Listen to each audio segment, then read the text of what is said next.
Hello po, water sign, Cancer, Pisces, and Scorpio. Kumusta po kayong lahat? Okay, so water sign, maraming salamat po sa walang sawang pagsubaybay sa ating pong daily horoscope. So, tignan natin guys, gabay kapalaran mo ngayon. Okay, so water sign, paalala lang din po na ang reading natin ay general reading lamang. So, take what resonate and leave what doesn't. Okay? Tignan natin gabay kapalaran po. So, guys, meron tayong Wheel of Fortune, new beginning.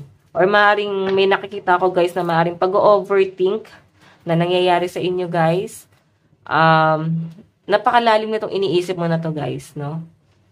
Napakalalim as in. Parang kailangan nyo guys pag-isipang mabuti ang mga hakbang na gagawin nyo sa mga susunod na mga araw. Okay, tingnan natin guys.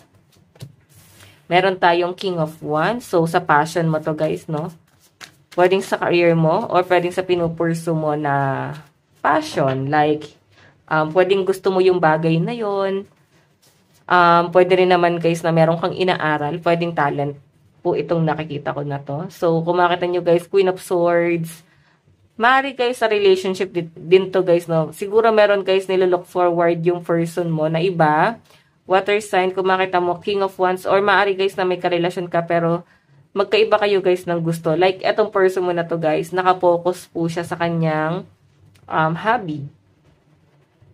Or maaaring meron siya guys problema ngayon na parang meron siya problema ngayon guys na kinakaharap. So, ang kailangan lang gawin ng mga water sign dito guys is supportahan yung person. So, kung makikita nyo guys, Queen of Swords, medyo dominante yung energy guys, no?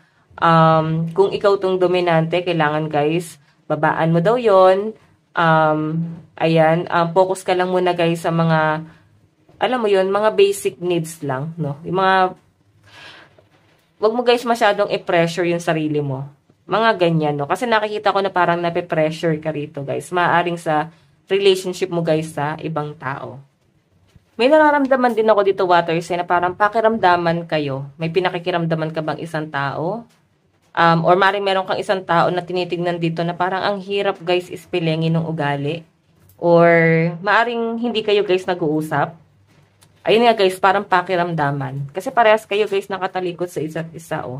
Maaaring itong person na tinitignan mo guys, nagiging matalino ka na. Meron ka guys pinaninindigan sa connection yung dalawa. Tapos person mo naman guys, na nakikita ko, moving forward naman po yung energy niya, no? Like parang nagpo-focus si person sa mga gusto niya mangyari sa buhay niya. Siguro kung karelasyon mo to guys, ito yung mga bagay na hindi niya nagawa nung magkarelasyon pa kayong dalawa, no? Pero sa mga in relationship naman dito, guys, siguro hindi kayo, guys, ganong nagka-challenge na sa isa't isa, no? Mahal niyo naman yung isa't isa, pero sa pinapakita sa akin, water sign, siguro meron din, guys, ibang gustong mangyari yung person mo. Okay? Siguro meron din siya, guys, pinupurso na talent or pwedeng hobby. Okay? Tignan po natin. Mga bagay na gusto niyang mangyari sa buhay niya. Pero I think guys, sinusuportahan nyo naman to. Okay?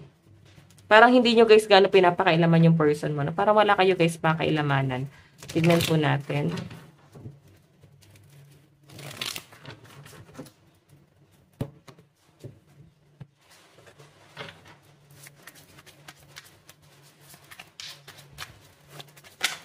Oops.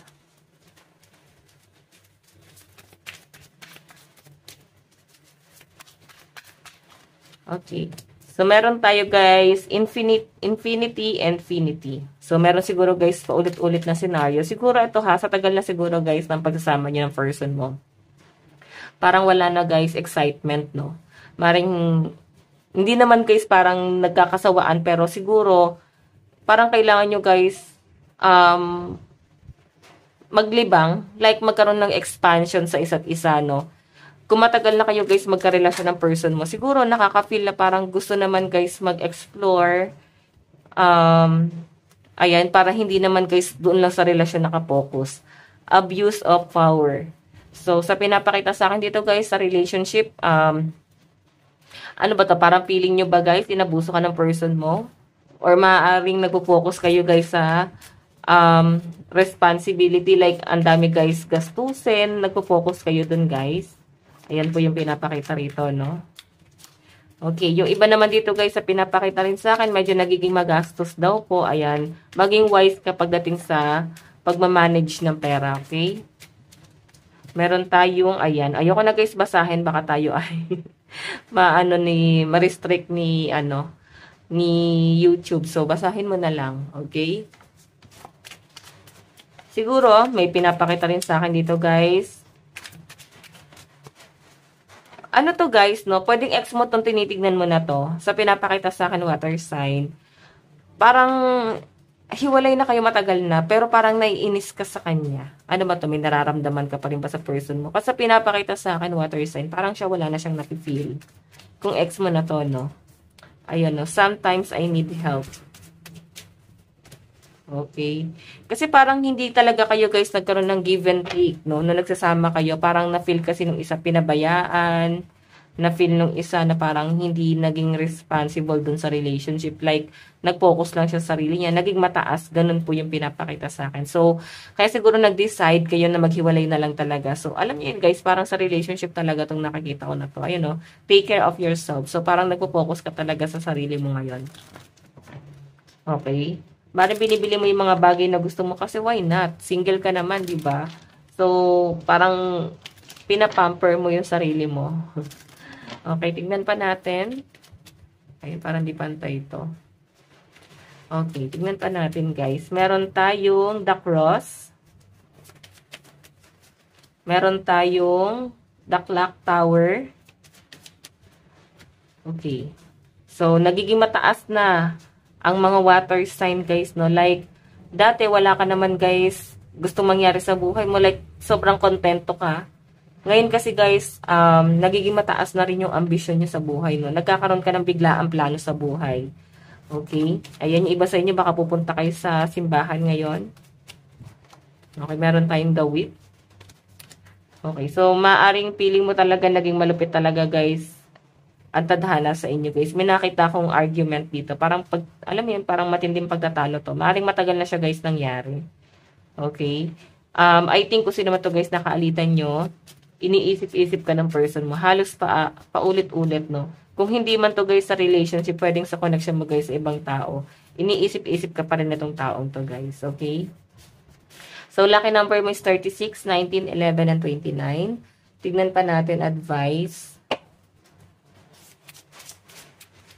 Meron po tayong, ayan, dalawa pala yung nakuha natin, no? Think outside the box. You have yet to discover valuable tools.